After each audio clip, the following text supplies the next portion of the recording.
اکثر انسان کو اپنی منچاہی چیز کی طلب یا کسی چیز سے محرومی اسے توڑ کر خاک نشین کرنے لگتی ہے،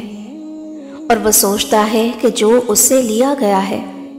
وہ واپس ملے گا یا نہیں۔ تو سنو، جب اللہ تعالیٰ کوئی من پسند چیز تمہیں لوٹانا چاہتا ہے نا، تو اچانک تم پر کچھ خاص نشانیاں اور اشارے بھی ضرور ظاہر فرماتا ہے۔ اللہ تعالیٰ خود قرآن میں تمہیں اس کا اشارہ دے رہا ہے کہ لوگوں کے وہم و گمان میں بھی ایک بات نہیں ہوتی، لیکن اللہ تعالیٰ اس کے ظہور اور تکمیل کے لیے ایسے اسباب پیدا فرما دیتا ہے کہ عقل انسانی دنگ رہ جائے، کیونکہ ظاہری آنکھیں صرف ظاہری حالات کو دیکھتی ہیں، لیکن اللہ تعالیٰ جو کچھ کرنا چاہتا ہے اندر ہی اندر اس کی ہونی کے اسباب پیدا فرما دیتا ہے، مگر تم اپنے ساتھ ستم ظریفی خود کرتے ہو اور سمجھ نہیں پاتے۔ یاد رکھو، جب تک کشتی پانی کے اوپر چلتی ہے تو وہ تیرتی ہے، اور جیسے ہی پانی کشتی کے اندر داخل ہوتا ہے تو وہ کشتی ڈوب جاتی ہے۔ اللہ تعالیٰ خود فرماتا ہے، اے نبی صلی اللہ علیہ وسلم، پھر کیا کبھی اس شخص کے حال پر غور کیا ہے جس نے اپنی خواہش نفس کو ہی اپنا خدا بنا لیا ہے؟ تو تم ان چیزوں کا حسن و ملال ہرگز نہ کیا کرو جو تمہیں حاصل نہیں،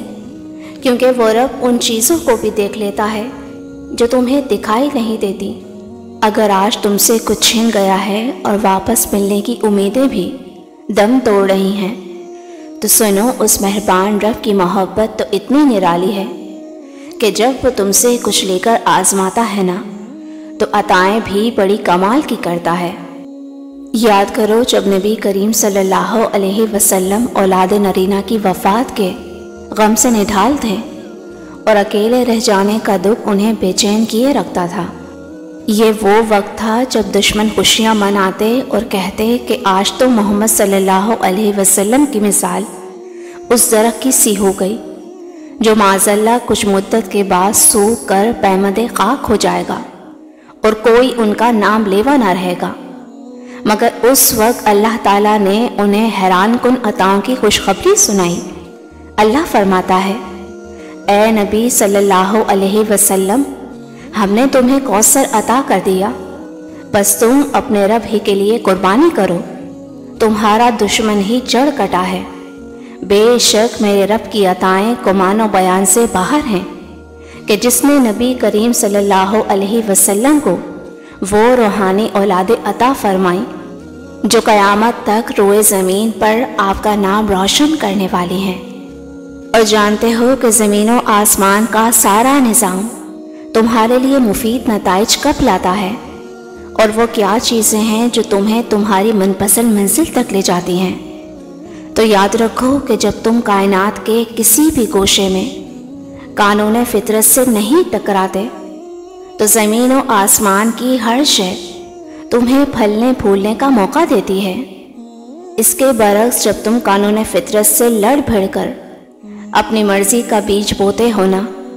تو جان رکھو کہ وہ درخت کتنا ہی تناور کیوں نہ ہو جائے، حالات کے بدلتے ہی حوادث کا ایک جھٹکا اس کو جڑ سے اکھاڑ پھینکتا ہے۔ تو اگر تم یہ سوچ رہے ہو کہ تم سے تمہاری پسندیدہ چیز کیوں لے لی گئی،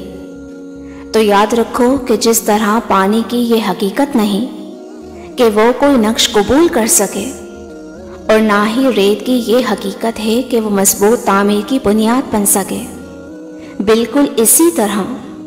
سچائی اور حقیقت کو نظر انداز کر کے اگر تم باطل اور بیجا امید پر اپنے عمل کی بنیاد رکھو گے نا، تو اسے ناکام ہی پاؤ گے۔ جان لو کہ جو فکر و عمل کی صحیح راہ کو نہیں پاتے، ان کا کوئی تیر نشانے پر نہیں بیٹھتا۔ اللہ تعالیٰ خود تم سے فرما رہا ہے کہ وہی تو ہے جس نے مومنوں کے دل ایک دوسرے کے ساتھ جوڑ دیے۔ تم روئے زمین کی ساری دولت بھی خرچ کر ڈالتے تو ان کے دل نہ جڑ سکتے تھے، مگر وہ اللہ ہی ہے جس نے ان لوگوں کے دل جوڑ دیے۔ وہ بڑا زبردست اور دانا ہے۔ اور جانتے ہو کہ وہ کون سے 3 خاص اشارے ہیں جو ظاہر کرتے ہیں کہ جو تم سے لیا گیا ہے وہ واپس ملے گا یا نہیں۔ تو سنو، جب تم ناامیدی کے 1000 اسباب ہونے کے بعد بھی امید اور اس کا دیا بجھنے نہیں دیتے اور اسباب کے تمام سوالیہ نشانوں کو توکل اور یقین کے جوابوں سے پر کرنا شروع کر دیتے ہو، تو پھر وہ مہربان اپنے کن کی عطاؤں سے تمہیں ڈھانپ لیتا ہے۔ یاد رکھو، آگ جلا نہیں سکتی، سمندر ڈبو نہیں سکتا اور چاند ٹکڑے ٹکڑے ہو جاتا ہے، اور یہی یقین کہلاتا ہے۔ تمہاری کھوئی ہوئی چیز واپس ملنے کا ایک خاص اشارہ یہ بھی ہے کہ جب تم انتہائی غیر یقینی کی حالت میں بھی اس سے مانگنا نہیں چھوڑتے، تو جانتے ہو کہ اللہ فرشتوں کو بلا کر کہتا ہے کہ دیکھو میرا یہ بندہ بن دیکھے مجھ پر کتنا مان رکھتا ہے۔ وہ رب جو تمہارے دل کی ہر انکہی بات کو جانتا ہے، لیکن وہ اپنے فرشتوں سے پوچھتا ہے کہ اپنے بندے کی عظمت کو جان لے، تو فرشتے اللہ تعالیٰ سے کہتے ہیں کہ یہ آپ کی رحمت کا بہت طلبگار ہے اور یہ بڑی آس لیے آپ کے در پر آیا ہے، اور دوسری چیز کہ یہ تیرا خوف اپنے دل میں رکھتا ہے۔ تو اللہ تعالیٰ اسی وقت اپنے فرشتوں کو گواہ بنا کر کہتا ہے کہ میرا یہ خاص بندہ جس چیز کی خواہش اور طلب مجھ سے رکھتا ہے میں نے اسے عطا کر دی، جو چیز اس نے مجھ سے مانگی میں نے اس کا مقدر کر دی۔ جانتے ہو جسے رب کریم کی رحمت مل جاتی ہے نا، اس کے تمام بگڑے کام پل بھر میں سنور جاتے ہیں، اور جب اچانک یہ ایک اشارہ ظاہر ہونے لگے تو سمجھ لو کہ اللہ پسندیدہ عطائیں تمہارا نصیب کرنے والا ہے، کہ جس نفس لوامہ کو تم نے اپنی بیجا خواہشات اور ان گنت آرزوؤں کے لیے تھپکیاں دے کر سلا دیا تھا، وہ اچانک ہی جاگ اٹھتا ہے، جو تمہیں ہر برائی کے شکنجے سے نکال کر تمہیں پاک کر دینا چاہتا ہے۔ یاد رکھو، اللہ نے تمہاری فطرت میں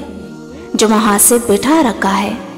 وہ اتنا جاندار ہے کہ اس سے تمہاری کوئی بات چھپی نہیں رہ سکتی، چاہے تم کتنے ہی عذرات تراش لو اور خود کو کتنا ہی فریب دے لو، تمہارے اندر روح کی پاکیزگی تمہیں اس مہربان رب کے آگے جھکا کر طہارت کی بلندیوں تک لے جاتی ہے، اور پھر تمہاری ناممکن دعا شرف قبولیت پا جاتی ہے۔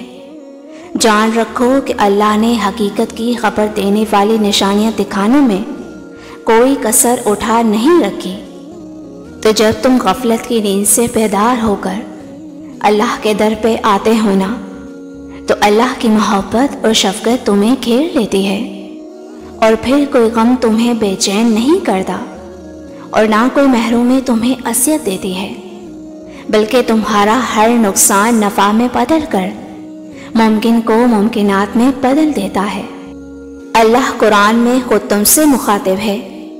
اور تمہارا رب غیر محسوس طریقے سے اپنی مشیت پوری کرتا ہے جس کا تم گمان بھی نہ رکھتے ہو، اور اس کی تدبیریں ایسی ہوتی ہیں کہ لوگ آغاز میں ان کے انجام کا تصور بھی نہیں کر سکتے، اور جو کوئی اللہ پر بھروسہ رکھے گا تو وہ اس کے لیے کافی ہوگا، اور اللہ اپنے کام کو جو وہ کرنا چاہتا ہے پورا کر دیتا ہے۔ اس نے ہر چیز کا ایک اندازہ مقرر کر رکھا ہے۔ جانتے ہو، اگر خود پر بھروسہ اور اللہ پر گہرا یقین ہو تو تمہارے مقدر کا ستارہ تمہیں مل کر ہی رہتا ہے۔ مطمئن ہو جاؤ، وہ رحمان تمہیں بہت جلد اپنی نوازشات کے وہ در تم پر کھولے گا جو تمہاری زندگی کے ہر غم کو مسکراہٹ میں بدل دیں گے انشاءاللہ۔ میری دل سے دعا ہے کہ اللہ آپ سب کو شاد و آباد رکھے، آمین۔